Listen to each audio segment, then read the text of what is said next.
குழந்தைங்களுக்கு தோக்கறதுக்கு கத்துக் கொடுங்க. ஏன்னா குழந்தைங்களுக்கு ஜெயிக்க கத்துக் கொடுக்கறதுக்கு நிறைய பேர் இருக்காங்க, காலேஜ் இருக்கு, ஸ்கூல் இருக்கு. ஆனா தோக்க கத்துக் கொடுக்கறதுக்கு நீங்க மட்டும் தான் இருக்கீங்க. ஏன்னா சிறு வயசுல இருந்து தோல்வியே பார்க்காம வளர்றதுனாலதான் எனக்கு எக்ஸாம்ல நல்ல மார்க் வரல அப்படின்ட்டு சூசைடல் தாட்ஸ் வருது.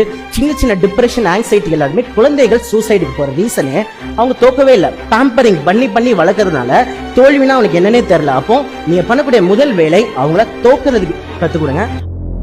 ஸோ குழந்தைகள் தோக்கறதுனா என்ன அப்படின்னு நிறைய பேர் கமெண்ட்ஸ்ல கேட்டிருந்தாங்க. ஸோ அதுக்கு விளக்கம் கொடுத்துட்றாங்க. ஸோ நீங்க உங்க குழந்தைகளை முடிஞ்ச அளவுக்கு ஸ்போர்ட்ஸ் விளையாட்டுல விடுங்க. ஏன்னா விளையாட்டு தான் நமக்கு எல்லாருக்குமே வெற்றியும் தோல்வியும் கற்றுக் கொடுக்கறதுல நம்பர் 1 விளையாட்டு தான்.